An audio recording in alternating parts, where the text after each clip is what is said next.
Hi again, unlicensed thinkers.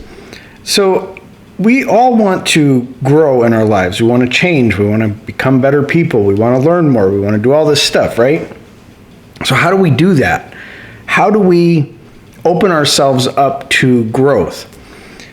And that sounds kind of weird because you say, well, of course I want to grow. But do you really? You see, there's this problem with the ego. And I'm going to get to that in a second. But the ego is going to do its damnedest to keep you from growing. But again, I'll get to that. So the first thing we have to do if we want to grow is we have to admit that we might not know something or that we might be wrong. And so the question that's really great to ask about the things that you agree with and the things that you disagree with, and ask this question as much as possible. Ask it all over the place in life. That is, what if I am wrong? Seems simple enough, right? But it's not. This is the part about the ego. The ego sees change and being wrong as a form of death. It can't allow that. So people will come up with crazy ways to justify all of these things that they believe or they think or they've identified with in order to not be wrong, in order to not have to change. And you don't do this consciously. You do this at a subconscious level because the ego is like, oh no, you'll die. If you're wrong, that is death. You are going to die if you're wrong. Or if you change because you are so awesome how you are, if you were to change, that would be admitting that you were wrong or that you lacked knowledge. And we can't have that. So the ego does a great job of protecting you from all of that. But of course, in order to change or to grow, you have to be wrong. And so if you have reached the ultimate pinnacle of knowledge and right and good, and you are the ultimate being, I'm sorry for you because, well, that sounds really boring. If you don't have anything else to learn, anywhere to grow to, anything else to do, that sounds really terrible, and I'm really sorry for you. So for all the rest of us, we can allow ourselves to be wrong. We can allow ourselves to lack knowledge, and we can invite that growth.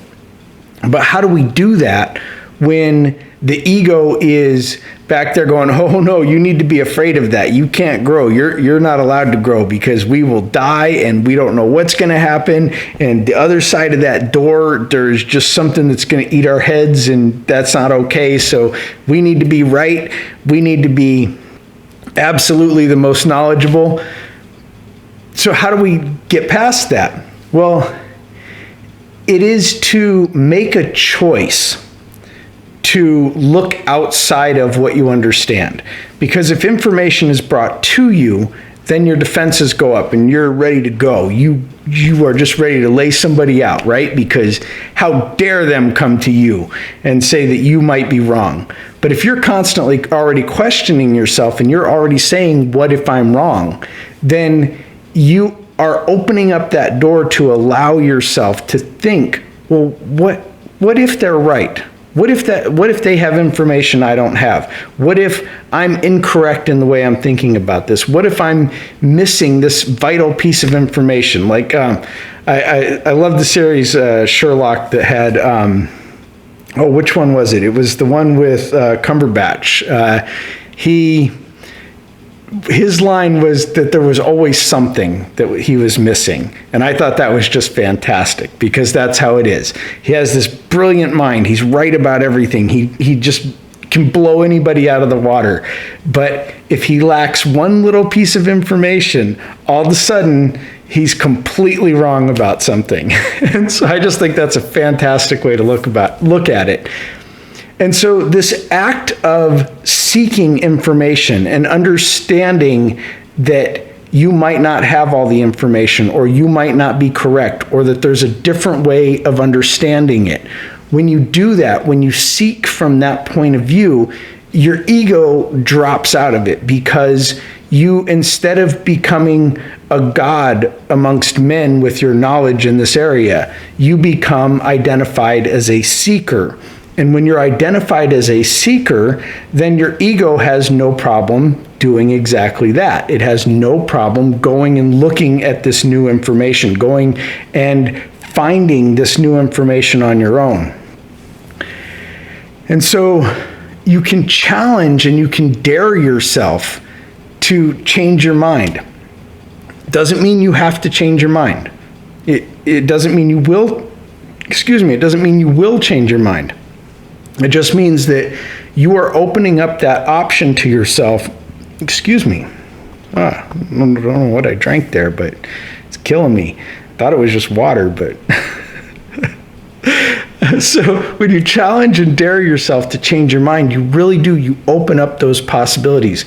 You make new information your friend instead of making new information your enemy. And so I see this, like, you go online and there are just people, everyone has a different opinion and everybody wants to change everybody's mind. So going forward, when somebody does that to you, when you put something out there, be it online, in a conversation, just pause for a moment and say, what if I'm wrong? What if they know something I don't know? It doesn't mean that they do. It doesn't mean that they're right. Maybe they're a complete dumbass asshole. I don't know. But give that option. Go and look into it on your own. In fact, that's actually a fantastic way to learn about something, is to say, you know what I'm going to do today is I disagree with this group of people on this topic. So today, I'm going to go and look into this from their point of view. I'm going to look into this as if I want to change my mind and agree with them. And so I'm going to do searches that aren't the searches that I would normally do that would say, oh, I'm against that or I'm for that or whatever. But I'm going to do searches from the other point of view, from the other perspective, and I'm going to see what kind of information I can come up with. I'm going to see if I can find something new that I hadn't thought of before, or maybe that my bubble of information hadn't delivered to me before, but I'm going to choose to go and look at that information, or I'm going to choose to go and talk to somebody who believes differently than I do. And I'm going to choose to listen to them, and I'm going to choose to try to understand the thing from their point of view. An example that I've given before is the atheist and the Christian.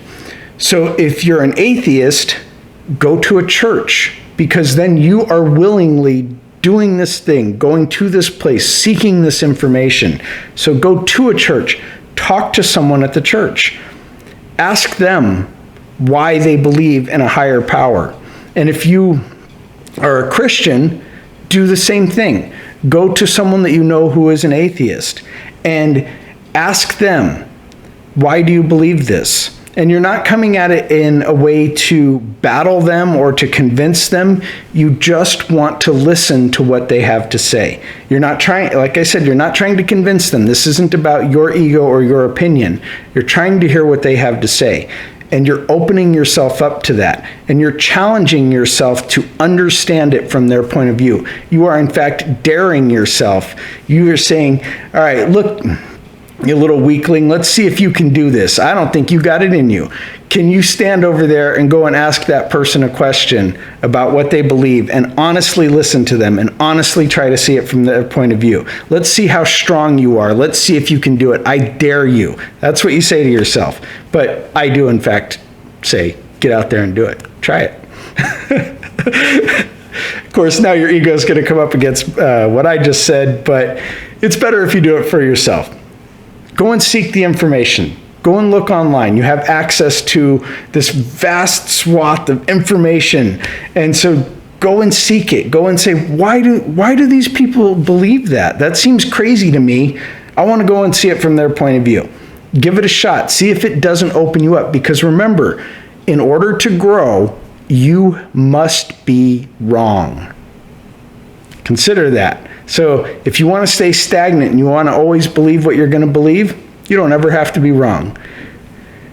But if you want to grow and you want to see what possibilities are out there and you want to see what information you might be overlooking, you have to challenge yourself. You have to admit that you might be wrong, and you have to actively seek to see if there's information that can change your mind.